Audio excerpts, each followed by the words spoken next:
Hi all, welcome back to Max's View of the World. Just wanted to do some updates today on the coronavirus. Before I start, I just want to thank those who subscribed and liked my videos. Well, as we know, the history of China goes back to ghost cities and investing from there into real investments because the buildings were all falling down, and so they needed to invest worldwide, and they also needed huge resources, and they were buying raw products from Australia, New Zealand, Pacific Islands. What they would do to get the raw product in the Pacific Islands is they would pay off the leaders 1 million each and buy up that island. You can find that on 60 Minutes Australia. They have a documentary on that.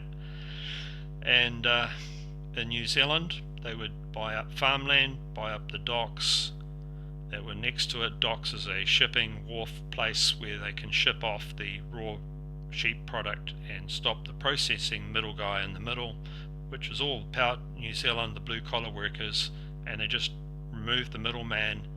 And that is a problem because we have a big company that's investing in China, and if they buy out all the farmland, then there will be no milk eventually. So under New Zealand First, which was a kind of a central left type party, they had a non-Chinese policies to stop them from doing that, and that helped. But they were buying out our farms and just got too much. We had a lot of self-owned farms here, and we run probably quite a lot differently to the world because a lot of self-employed farmers here. It's a very big business. The farms are worth millions and millions of dollars, and China were buying them in bulk, outpricing the biggest guys. But in doing that, they were also had a deal with the government to make docks. So they'd pay an extra 300-500 billion sort of co-op type farm, which is 10 or 20 farms put into one, and that's how they did that. So they were buying up all the raw products in the world and just shipping it back. And now we're sort of stuck with this virus thing. It generally has been hitting Asians. We've had the odd white person. I haven't heard of a white, brown, or black person beside an Asian dying yet of it. People have definitely caught it. There's people on a boat. 2 New Zealanders on it have caught it. I don't know what nationality the New Zealanders are. I mean, very easy to get citizenship here, so it could be any citizenship whatsoever. And yeah, it just makes you wonder how real this is. I mean, the circumference of that disease is hitting the boundaries of China, so it should be sweeping into these other countries, but we're not hearing anything about it.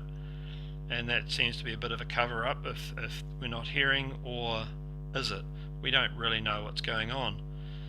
And you know, the incubation period, according to the Tim Pool show, and he's a very factual guy and likes getting his facts correct, increased from 2 weeks to 24 days.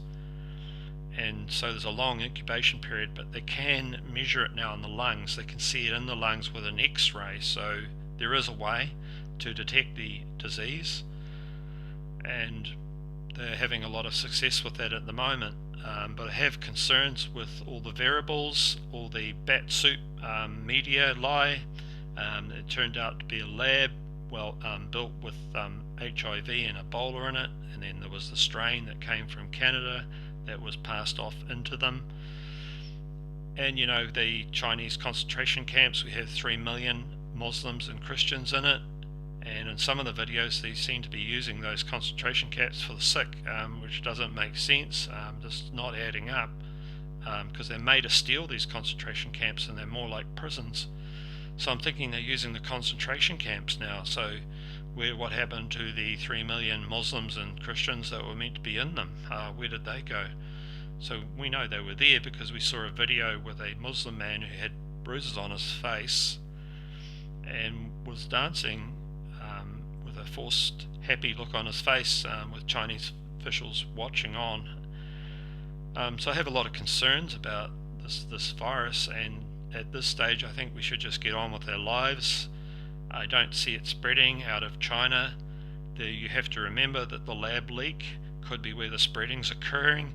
So Wuhan is in lockdown where the lab is, so the whole place is in a lockdown. So maybe the leak from the lab is out of control, and maybe they dropped a big vase thing that they have in that lab, and yeah, I guess that link with Canada must be very interesting, with them giving them a strain of corona and them giving them a strain of Ebola. And I don't know about the HIV, but I know they gave them those two strains. So there was a lab share policy between those two countries. And then we have Trudeau shutting down free speech, where he locked down the court.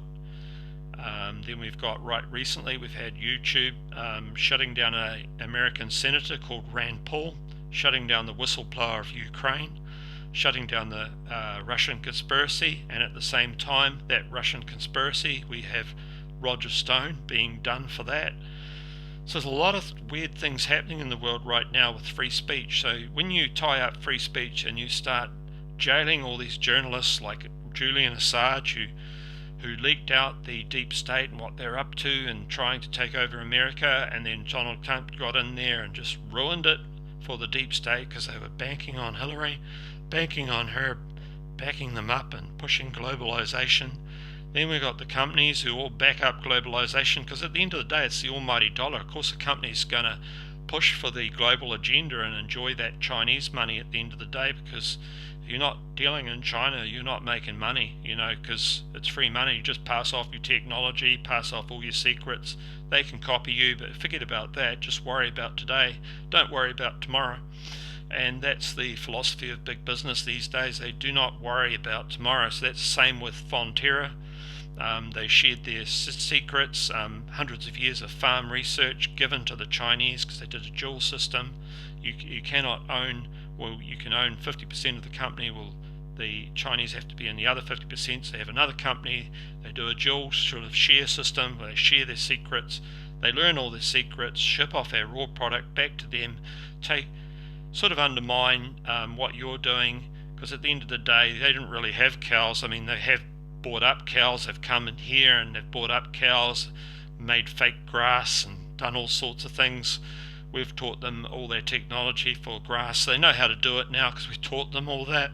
Hundreds of years of farm research just sort of stolen really in our minds. I mean, you had no right to Fonterra had no right to sort of go there with a free trade with one of the parties and just sign it away.